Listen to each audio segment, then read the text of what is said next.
Hello Internet, I'm the Disney Brain and welcome to the film review. It's been a long time coming, but today we're finally getting our heads back in the game for the DCOM franchise turned motion picture, and that's no small feat either. We've had a few particularly popular shows turned into movies, yes, but never with a DCOM and never with this level of purpose. To which you may ask, what is the purpose of High School Musical 3? Well, let's discuss as we break it down.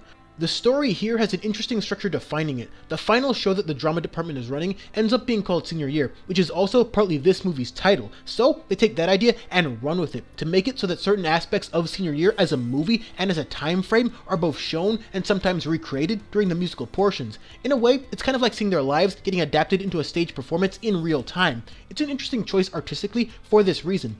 The first two movies, but especially the first, operated using what I call reality dispersion, where the musical performances only make sense because they exist on varying planes of reality. That, at times, makes what the characters experience different from what we, the audience, perceives. But in this third installment, the dispersion comes from the type of performances and not as much the performance itself. What I mean by that is some performances occur because they're practiced for the in-movie musical. Some performances are part of the musical itself. Others are your standard fare breakup into song, and others still are occurring for real, more or less as shown. This gives the soundtrack that accompanies the movie a lot of different energies, and with nearly a 2-hour flick, there's also a lot more songs. But it also hamstrings the plot progression to a degree, because some of the transitions that occur among these various musical elements don't always cleanly fit, so the tone and the pace abruptly change a fair bit without much of a reason. But beyond the songs and the performances, you do eventually find the plot, which can simply be defined as the beginning of the end for better and for worse.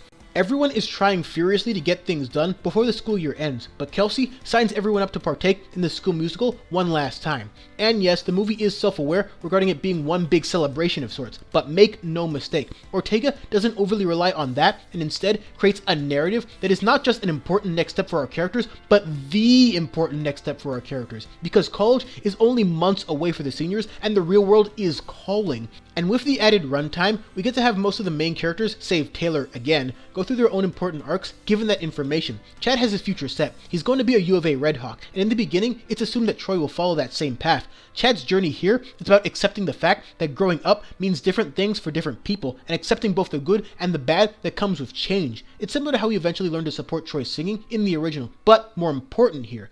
Ryan is still doing his choreography thing in this movie, but this time, it doesn't take him nearly as long as in the second movie to become disillusioned with Sharpay's schemes. Even though Sharpay does want to try and manipulate the situation again, she's thankfully a lot more toned down from the second movie. You can always tell that it is Sharpay, but in this movie, more so than the others, it feels like she's actually starting to learn, even if she herself would never admit that. But her meddling does set up a very minor, but very adorable mini romance between Ryan and Kelsey that always gets a smile out of me. Which is partly why I would have loved to see a Ryan Evans spin-off movie where he and Kelsey go to Juilliard together, but let's face it, even a spin-off movie with the Rocket Man would have beaten out this.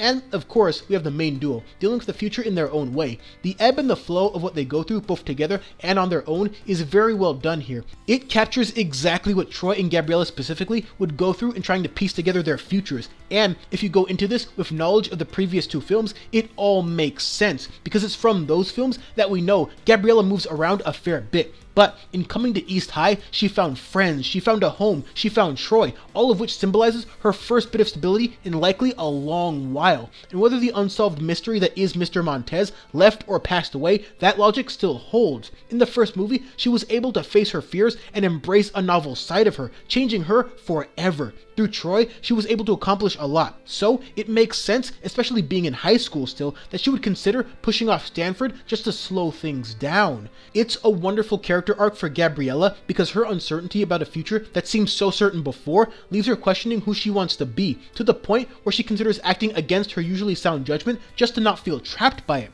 Her actions aren't completely in line with the character we know her to be, but that works here because of the emotions she's dealing with. The fear and anticipation of what's to come and the love she feels for Troy all create her struggles here before she pulls through to resolve them. And all of that is primarily carried by the work the first two movies did in firmly establishing Gabriella as a character. Troy essentially finishes the character arc that High School Musical 2 started him out on, but didn't quite complete. Here, he has to once again choose between what his peers want/expect versus what he wants. It all started with embracing the stage one winter day, and that narrative has now carried over into this movie where Troy faces a similar, but again, much more important choice. A choice we can all relate to or soon will relate to. But that's not to say that I completely agree with choosing a school based on girlfriend proximity. But beyond that, I am very glad that this movie decided to tackle not just the college process, but exactly what the process should be about, which is giving yourself a lot of options, educating yourself on what those options can provide to you, and making a choice that best fits you as a result. Calling it an important topic would be heavily underselling it, and this movie gets it very right. And that struggle is highlighted in maybe the single most definitive song in the entire franchise, a powerful, gripping number that has Troy reaching a breaking point with all the pressure he's dealt with since even before the first film started. And again, this is the important stuff he's dealing with here, so playing it out this dramatically in a series already designed to be dramatic was a really good choice, in addition to some really creative visuals. Several numbers present in this movie don't really complement the larger themes as much as they could, but this song nails it. High School Musical 3 is a movie that knows where its strengths are. It uses the bigger budget to more than deliver on the musical moments, but just like in the previous films, it knows how to develop its themes and its narrative through the characters and their arcs. This is the biggest, most explosive fireworks film in the franchise by a wide margin, but it also uses its quieter moments to effectively highlight what the future means for all the main characters who are now staring directly at it.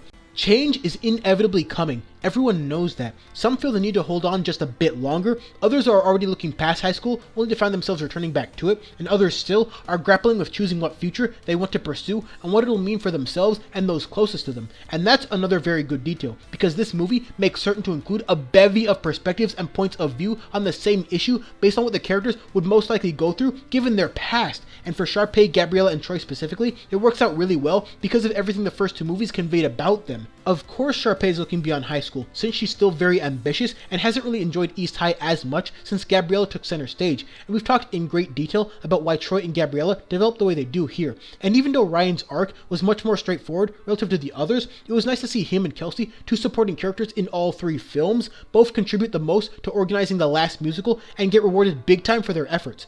Kelsey got her development in the first film, and Ryan got his in the second, so they didn't need to grow in the same layered ways that the others did here, and if they did, the movie might have either been too long or too scattershot as a direct result. But that also conveys a more straightforward approach for the two of them who know they want to be in showbiz, and that's okay too, because the point here is to show a variety of perspectives on handling the future, and these two just so happen to have things more figured out. Technically Chad does too, but Troy not going to U of A does put a wet blanket on things. But, as I mentioned, Chad develops in an important way too, which is really encapsulated by The Boys Are Back, a number that figuratively and literally brings the two back to their younger days.